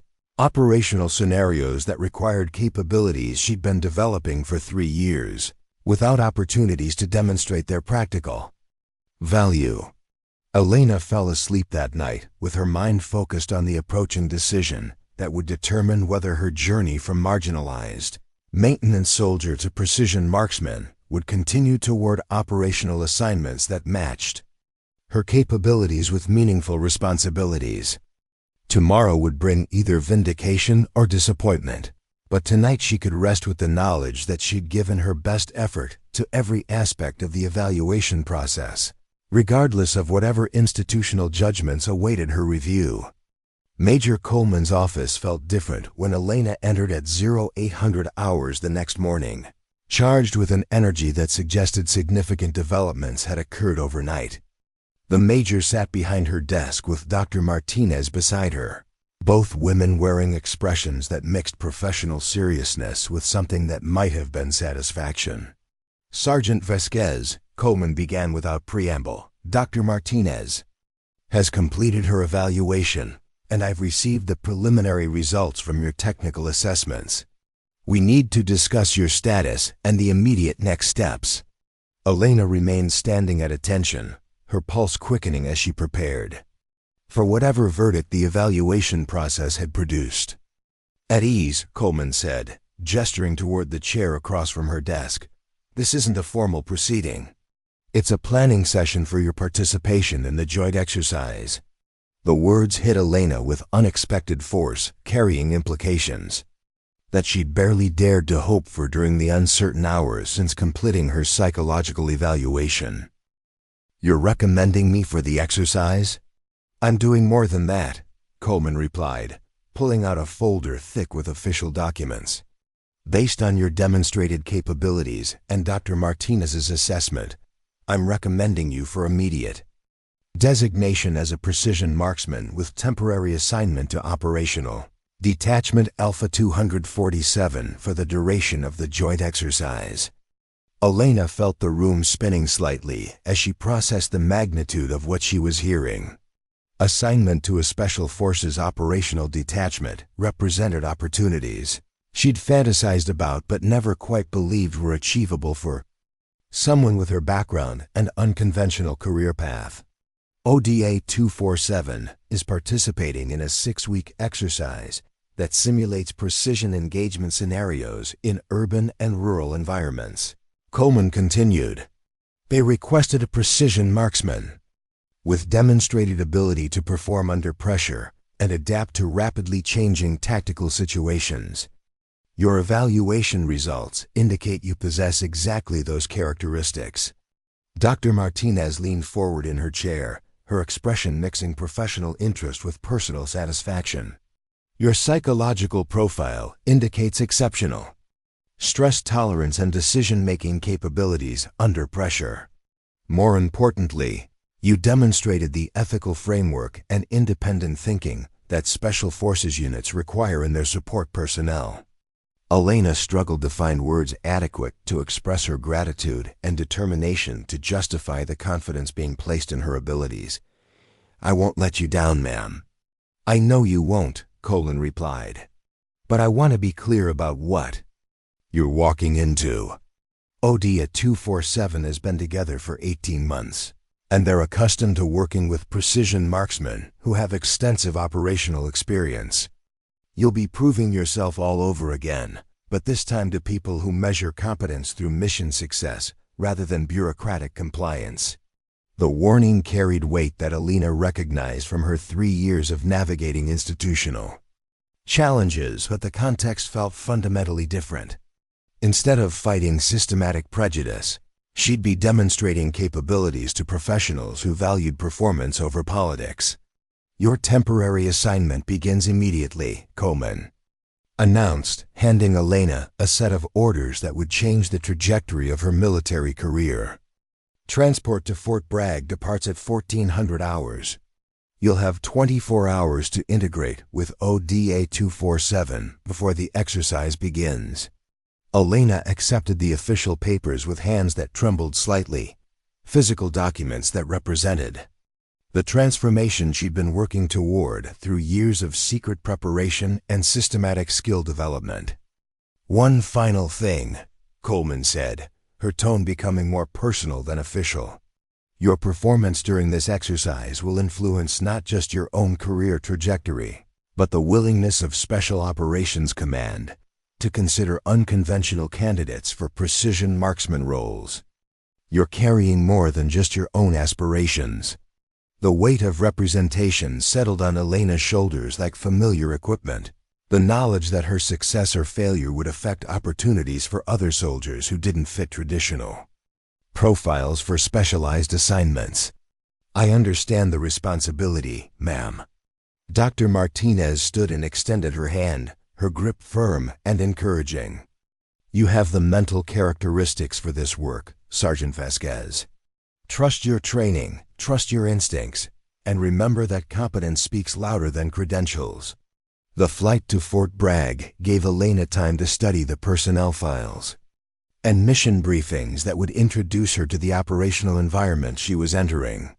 ODA 247 consisted of 12 special forces, soldiers with specializations ranging from communications and medical support to demolitions and foreign area expertise. Team Sergeant Marcus Johnson had 22 years of Special Forces experience with deployments to Afghanistan, Iraq, and several locations that remained classified in his official record. Captain David Park commanded the detachment with the quiet confidence that came from successful missions in environments where mistakes carried fatal consequences.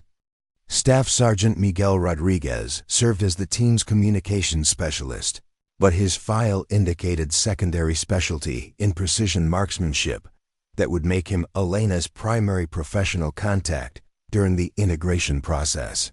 His background included formal sniper training and multiple combat deployments, where precision engagement had been mission critical.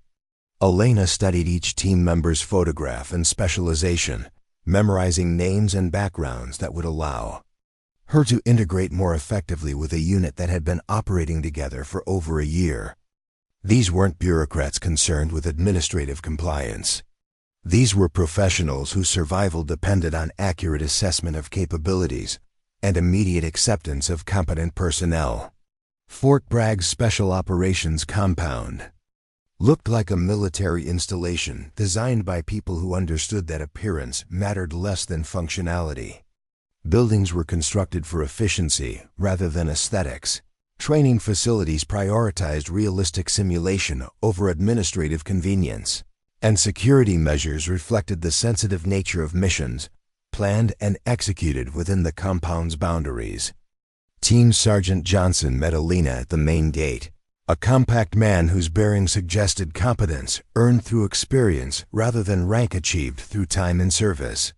His handshake was firm but brief, his attention already focused on the integration process that would determine whether Elena could contribute effectively to the team's operational capabilities. Sergeant Vasquez, he said, his voice carrying the slight rasp that came from years of shouting commands over gunfire and helicopter rotors. Welcome to ODA 247.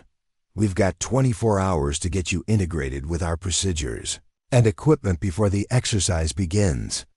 Elena fell into step beside Johnson as they walked toward the team house, a nondescript building that served as both administrative headquarters and informal social center for the operational detachment. Her duffel bag contained equipment and study materials that represented 3 years of preparation for opportunities she'd never quite believed would become available. First order of business is meeting the team and understanding our operational procedures, Johnson continued as they entered the building. Second priority is equipment familiarization and range verification with the precision rifle system you'll be using during the exercise. The team house interior looked like a cross between a military facility and a graduate school research center. Maps and technical manuals covering wall space between, photographs of successful missions and commendation certificates that spoke to operational effectiveness rather than administrative achievement. ODA 247's team members looked up from various activities as Johnson led Elena into the main room, their expressions mixing professional interest with the cautious evaluation that marked experienced soldiers encountering new personnel. These were people who measured worth through demonstrated competence rather than credentials or formal qualifications. "Gentlemen," Johnson announced, "meet Sergeant Elena Vasquez, our precision marksman for the upcoming exercise. Elena, let me introduce you to the finest collection of troublemakers in Special Operations Command." Captain Park approached with the confident stride of someone accustomed to making quick decisions about personnel capabilities, his handshake conveying assessment rather than simple courtesy. "Sergeant Vasquez, I've reviewed your evaluation reports from the MTU. Impressive scores, especially considering your limited experience with advanced precision systems." His tone carried neither skepticism nor automatic acceptance, simply professional. Interest in determining how Elena's capabilities would translate to operational requirements. Staff Sergeant Rodriguez emerged from behind a communications console, his approach more casual but equally evaluative as he studied Elena with the attention to detail that marked successful precision marksmen. "Heard you can shoot," he said without preamble, echoing the directness she'd encountered at the MTU. "We'll find out tomorrow morning when we verify your zero and confirm your capabilities with our equipment and ammunition." Elena appreciated the straightforward assessment process, preferring honest evaluation to the political maneuvering that had characterized her 3 years at Fort Carson. These soldiers would judge her based on demonstrated performance rather than preconceived notions about who belonged in specialized roles. "I'm ready to prove my capabilities with whatever equipment and standards you consider appropriate," she replied, her tone matching Rodriguez's directness. The afternoon's briefing session introduced Elena to operational procedures and communication protocols that went far beyond anything she'd encountered during standard infantry training.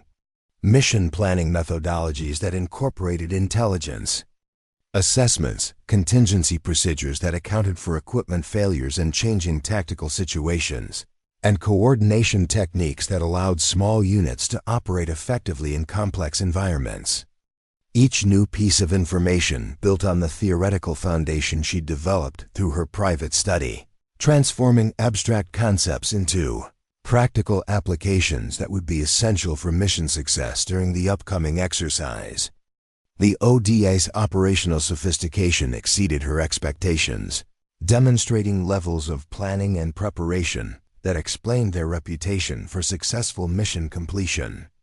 The exercise scenarios include urban precision engagement, rural long-range interdiction, and close-quarter support for direct action missions, Captain Park explained as they reviewed tactical maps and target folders. "Your role will be providing precision fires that enable the team's primary objectives while maintaining the flexibility to adapt when situations develop in unexpected directions." Elena studied the mission profiles with the careful attention she'd learned to apply to any new challenge, noting environmental factors and engagement requirements that would demand every skill she'd developed over 3 years of secret preparation. "What's the longest engagement distance you anticipate during the exercise?" she asked, wanting to understand the performance envelope she'd be operating within. 1,200 meters maximum, Rodriguez replied. "Most engagements will be in the 600 to 800 meter range, but we've got scenarios that could push you to the limits of your rifle system's effective range." 1,200 meters represented the edge of Elena's demonstrated capabilities. Distances where environmental factors and ammunition consistency became critical variables that could determine mission success or failure. She'd practiced at similar ranges during her MTU evaluation, but always under controlled conditions that wouldn't exist during realistic operational scenarios. "I'm comfortable engaging targets at those distances with appropriate equipment and ammunition," Elena replied, her confidence backed by documented performance rather than wishful thinking. The evening's equipment familiarization session introduced Elena to the precision rifle system she'd be using during the exercise, a highly modified M110A1 with advanced optics and specialized ammunition that represented the cutting edge of military marksmanship technology. Rodriguez proved to be an exceptional instructor, explaining modifications and capabilities with the enthusiasm of someone who genuinely enjoyed precision shooting. "This system has been customized specifically for our operational requirements," he said as Elena examined the rifle's advanced features. Match-grade barrel, adjustable trigger, and optics package that includes range finding and ballistic calculation capabilities. Elena handled the weapon with the reverence she reserved for tools that represented genuine capability rather than bureaucratic compromise. The rifle's balance and feel exceeded anything she'd used during her MTU training, clearly representing equipment that had been optimized for operational effectiveness rather than cost considerations. "Tomorrow morning we'll verify your zero and establish baseline capabilities," Rodriguez continued. "After that, you'll be ready to participate in whatever scenarios the exercise planners have designed to test our collective abilities." Elena spent that evening studying technical manuals and mission briefs in her assigned quarters, a comfortable room that reflected the special operations community's understanding that effective personnel required appropriate support and preparation. Time. Around her, the team house buzzed with activity as ODA 247 conducted final preparations for the exercise that would test their capabilities and determine their readiness for operational deployment. The ranged session the next morning confirmed Elena's capabilities with the customized M110A1, her shots grouping consistently at distances extending to 800 meters despite unfamiliarity with the rifle's particular characteristics. Rodriguez observed her shooting with professional interest, making notes that would influence how her precision capabilities were integrated into the team's tactical procedures. "Excellent shooting," he announced after reviewing her targets. "You've demonstrated the accuracy and consistency we need for the exercise scenarios. Now let's see how well you perform when the target starts shooting back." The joint exercise began with a scenario that immediately tested Elena's ability to integrate with ODA 247's operational procedures, a simulated urban environment where precision engagement was required to enable the team's advance through defended positions. Enemy forces were represented by opposing military units, using blank ammunition and laser-based casualty assessment systems that provided realistic feedback about tactical effectiveness. Elena established her initial firing position on the third floor of a partially constructed building, her rifle supported by a bipod and sandbags that provided stable platform for precision engagement. Through her scope, she could observe enemy positions that threatened ODA 247's advance, targets that required careful identification and precise engagement to avoid fratricide incidents. "Overwatch, this is Alpha 1, Captain Park's voice crackled through her headset. "We're beginning our approach to the primary objective. Provide precision fires on targets of opportunity." Elena scanned the urban terrain through her rifle scope, identifying enemy positions and calculating engagement solutions for targets that presented legitimate threats to her supported unit. The laser-based assessment system required actual trigger pulls and accurate aiming to register hits, making the exercise realistic enough to test genuine marksmanship capabilities. Her first shot engaged an enemy sniper positioned in a window approximately 500 meters from her location, the laser system confirming a center mass hit that would have been immediately fatal under actual combat conditions. She worked the rifle's action smoothly and acquired the next target, an enemy machine gun position that was suppressing ODA 247's advance. Shot after shot, Elena provided precision support that allowed the Special Forces team to advance through urban terrain that would have been nearly impossible to traverse without effective overwatch fires. Her targets fell consistently to bullets that struck exactly where they needed to cause maximum tactical effect. "Outstanding shooting, Overwatch," Team Sergeant Johnson's voice confirmed through her headset. "Your precision fires are making this advance possible."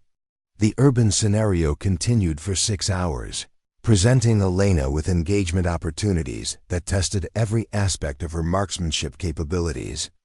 Moving targets, partially concealed positions, and time-sensitive engagements that required immediate assessment and accurate shots under pressure. When the exercise concluded for the day, Elena had successfully engaged 17 targets at distances ranging from 300 to 700 meters, performance that exceeded the exercise designer's expectations and clearly impressed the Special Forces professionals who'd been depending on her precision capabilities. "Damn fine shooting," Rodriguez said as they secured equipment and prepared to leave the exercise area.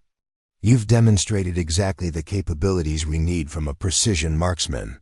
The second-day scenario moved to rural terrain that presented different challenges, longer engagement distances, and environmental factors that tested Elena's ability to make accurate shots under field conditions. Her firing position was established on a ridgeline that provided observation over a valley where ODA 247 would be conducting a simulated raid on enemy installations. Through her rifle scope, Elena could see targets at distances extending beyond 800 meters, engagements that would require precise ballistic calculations and careful environmental assessment to achieve meaningful accuracy. The morning air was still and clear, providing ideal conditions for long-range precision shooting. "Overwatch, this is Alpha 1. Captain Park's voice confirmed their readiness to begin the scenario. "We're moving to phase line Alpha. Provide precision fires on designated targets."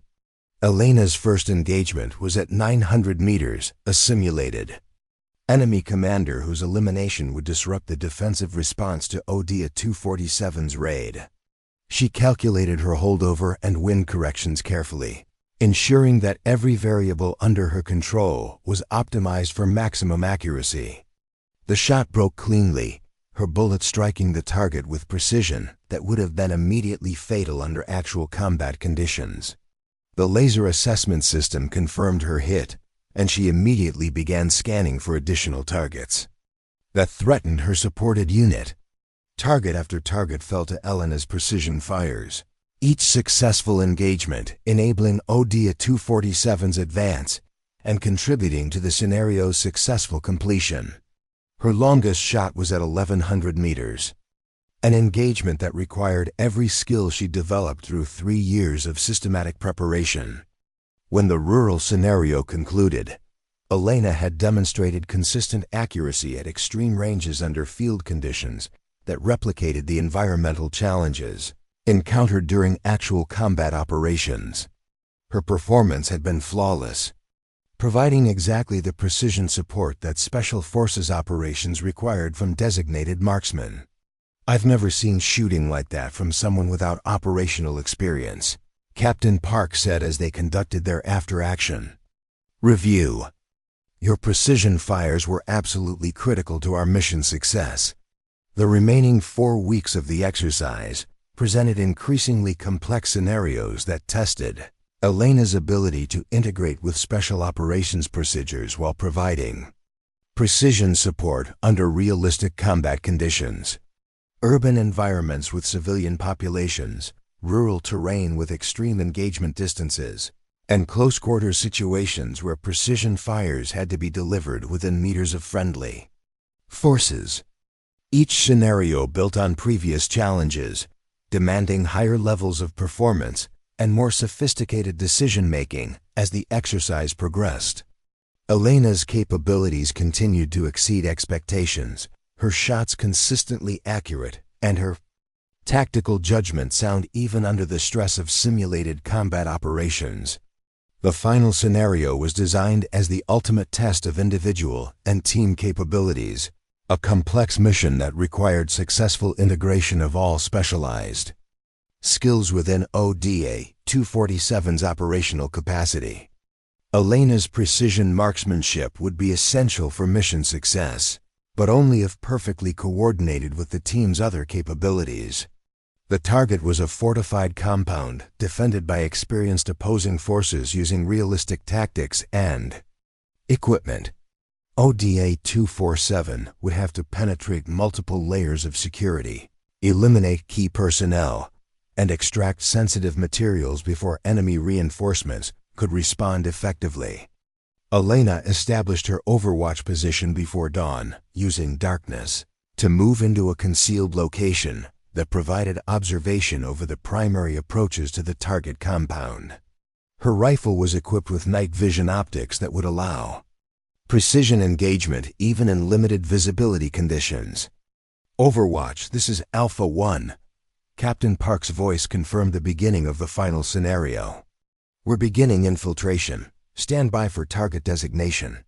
Through her night vision scope, Elena could observe enemy sentries and defensive positions that would have to be neutralized to enable ODA-247's successful penetration of the compound security perimeter. Her first targets were identified and engagement solutions calculated before the team's advance began. The initial engagements were conducted in darkness at ranges extending to 600 meters, precision shots that eliminated enemy personnel, without alerting the remaining defenders to ODA-247's presence. Elena's rifle was fitted with a suppressor that reduced the acoustic signature of her shots, maintaining tactical surprise that was essential for mission success. As the scenario developed, Elena's precision fires enabled the Special Forces team to advance through defensive positions that would have been impossible to penetrate through direct assault.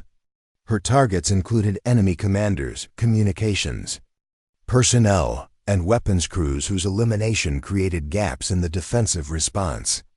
The mission's climax required Elena to provide precision support while ODA-247 was inside the compound, engaging enemy personnel who threatened her supported unit while avoiding fratricide that could cause mission failure. Through her scope, she could observe the team's movement and identify threats that required immediate engagement. Her most critical shot was taken at 400 meters, engaging an enemy soldier who was moving to a position where he could attack ODA-247 from concealment. The shot had to be taken while friendly forces were within meters of the target, requiring absolute precision to avoid causing casualties among the people she was supporting. The bullet struck exactly where Elena had aimed, eliminating the threat while ODA-247 continued their mission inside the compound. Her precision fires had been perfect throughout the scenario, providing exactly the support that enabled the team's successful completion of their objectives. When the exercise concluded, Elena had demonstrated capabilities that exceeded every expectation established by exercise designers and Special Forces professionals. Her precision marksmanship had been flawless across 6 weeks of increasingly challenging scenarios, proving that technical competence translated effectively to operational requirements. The formal debriefing session included senior officers from Special Operations Command, who had observed the exercise to evaluate personnel and techniques that might be incorporated into future operational doctrine. Major General Patricia Williams commanded the Special Operations units participating in the exercise, her presence indicating that significant decisions were being made based on observed performance.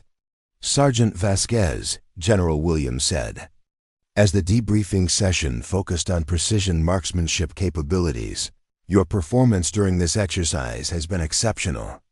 Captain Park's team achieved mission success rates that exceeded our highest expectations, largely due to the precision support you provided. Elena remained at attention, her pulse quickening as she prepared for whatever evaluation had been determined by 6 weeks of operational demonstration. Based on your demonstrated capabilities, I'm recommending you for immediate assignment to the Special Forces Sniper School, followed by permanent assignment to a Special Operations unit that can utilize your exceptional marksmanship abilities. The words hit Elena with unexpected force, carrying implications that represented the complete transformation of her military career from marginalized maintenance soldier to precision marksman in elite Special Operations units.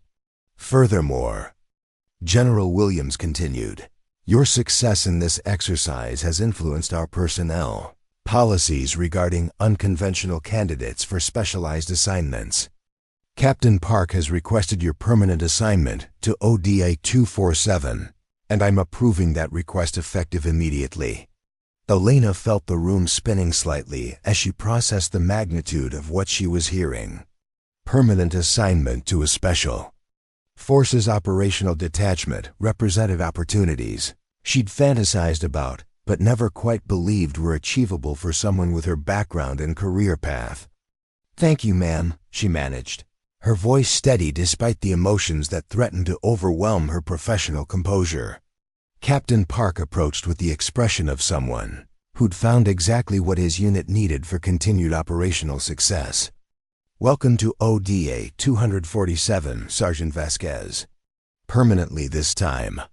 The ceremony that marked Elena's official integration into the Special Operations community took place 3 weeks later, attended by personnel who had witnessed her transformation.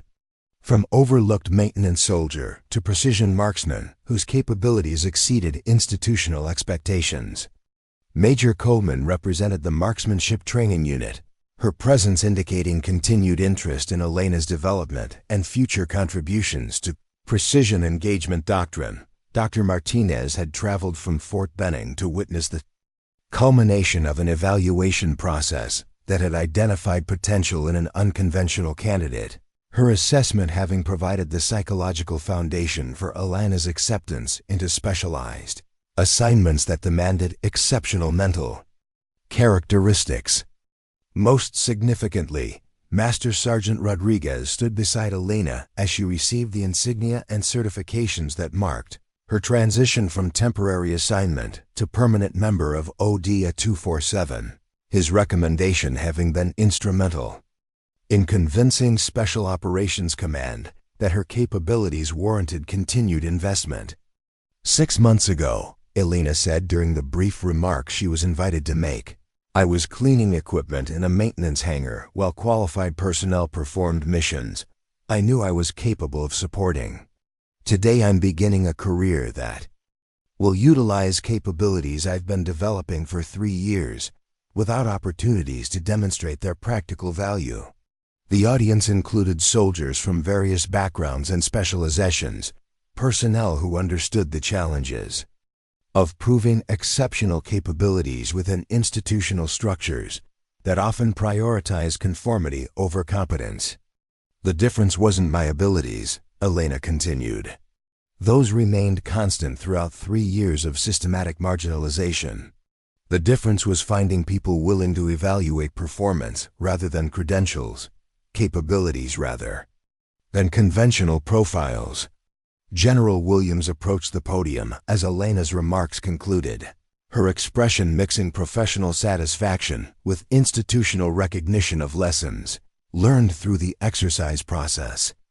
"Sergeant Vasquez represents the future of Special Operations personnel development," she announced to the assembled audience. "Her success demonstrates that exceptional capabilities exist throughout our military structure, often in personnel who haven't been given opportunities to prove their potential." The general's words carried implications that extended beyond Elena's individual success. Institutional acknowledgement that talent recognition required broader perspectives and more sophisticated evaluation processes than traditional military personnel systems provided. "Based on the lessons learned through this exercise," General Williams continued, "Special Operations Command is implementing new procedures for identifying and developing unconventional candidates for specialized assignments."